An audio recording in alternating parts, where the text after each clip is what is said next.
Sybil might find joy in a cottage, but not you. We don't know it'll be a boy. Exactly. So ask Matthew to wait until the child is born. If it's a girl, you can wed him happily, and all will be as it was before. But if I delay, won't he think I'm only after him for his position? Besides, I'm not sure I want to put him off, even without the title. We get on so well, you know, and he's terribly clever. He might end up Lord Chancellor. And he might not. Oh, come along, Mary, be sensible. Can you really see yourself dawdling your life away as the wife of a country solicitor? So, what do we miss? Nothing much, although you'd have had more invitations than I did. Have you thought about Matthew? Of course. But Aunt Rosamond No, said... she's written to me I should pay no attention.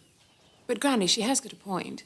Mary can't be completely naive. I don't need your help, thank you. Mary, listen to me. If you take Matthew now, when his whole future is at risk, he will love you to the end of his days. Why, Granny, you're a romantic. I've been called many things, but never that. And what happens if the baby's a boy and Matthew loses everything? Mary can always change her mind. But I can't do that to Matthew. It's not how we are together. Oh. No, I'm going upstairs to help Anna unpack. I'll come with you. Let me get this clear. At Sybil's ball, you said you'd give me your answer the day you got back, and now you say you will not. Why do we have to rush into it? I need to be sure, that's all. But you were sure. Shall I tell you what I think has altered you? My prospects, because nothing else has changed. No. Yes. If your mother's child is a boy, then he's the heir, and I go back to living on my wits, and you'd rather not follow me. Oh, Matthew, you always make everything so black and white. I think this is black and white. Do you love me enough to spend your life with me? If you don't, then say no. If you do, then say yes. I want to... Granny told me I should say yes now, then withdraw if you lost everything. To make that work, you'd have to be a good liar. Are you a good liar? Well, not good enough to try it, apparently.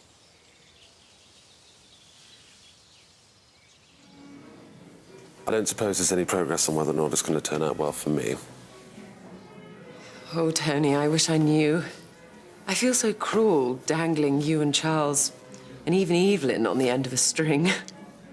You didn't refuse Charles either, then? I tried, but he wouldn't have it. Are you sure it's not him? My destiny is to save Downton for George.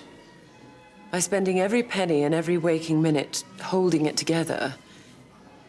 Yes. Charles is on the other side of that struggle. He's an outsider who resents the very people I come from. Even if he loves me, how can we pull as a team? Of course, I should sing and dance to hear you say that. But, you seem to have got the wrong end of the stick with Charles. What do you mean? Charles is the heir to his father's cousin, Sir Severus Blake.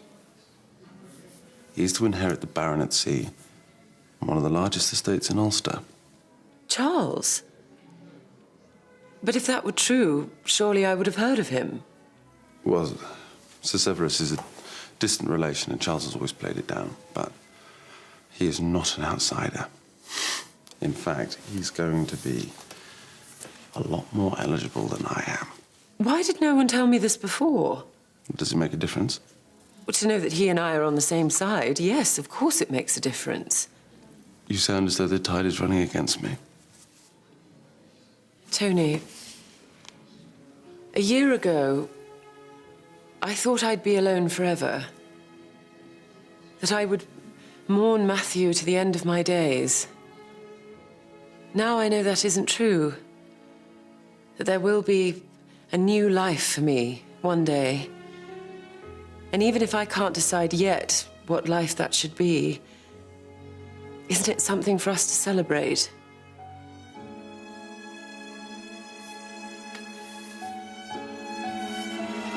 We've danced all night. Your mother's gone to bed, so do congratulate her on such a triumph. I will. Charles, why did you never tell me about your cousin? Or the estate in Ulster, or any of it? I don't know, really.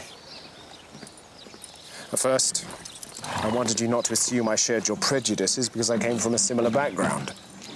And later on? Later on, I think I wanted to win you by myself. Alone. Who told you? Evelyn? Well, I suppose it could have been anyone. Tony Gillingham told me. Oh. I thought it suited him for you to think of me as an alien being.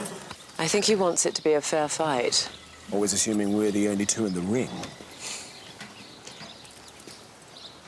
So now, let battle commence.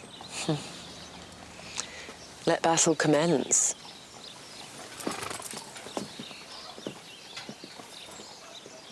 This is so precisely not the way to win me over. Mary, will you just get off your high horse? Why are you interfering anyway? Because I love you and I want you to be happy. Well, you've got a bloody odd way of showing it. Well, I take it this is me you're fighting about. Yes, it is. And you can dig yourself out, because I've had enough. Have you brought a dinner jacket? Yes. Well, you were very well equipped to do your car things in Durham. How many years do you think it's taken me to find someone that I want to spend the rest of my life with? Living in my family house, working to preserve my estate and being outranked by your own stepson. Oh, I'm tougher than I look. Oh, Henry, please don't make this harder than it has to be. Are you mad? If you're trying to get rid of me, I'm going to make this as hard and as horrible as I can. Well, you're being extremely unfair.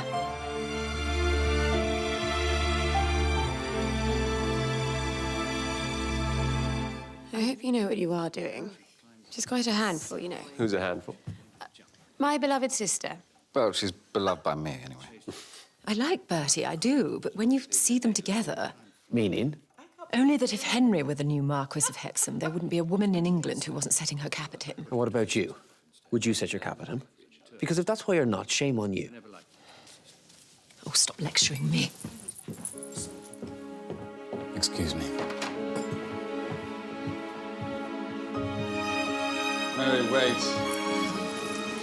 Wait! Look, I made a mistake. I'm sorry.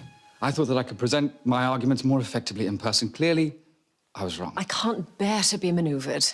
But you see, I think we love each other very much. For some reason, you're fighting it. I'm not. My birth is respectable, so it can't be that. Which forces me to believe that it is my lack of money and position that present the problem. Aren't you better than that? What? Well, it just seems rather small to me. Not to marry a man for lack of money is the same as marrying him because of it. Get out of my way. Am I not right? No, you push in here into my home uninvited in order to call me a grubby little gold digger. You've got a nerve. Mary. Mary.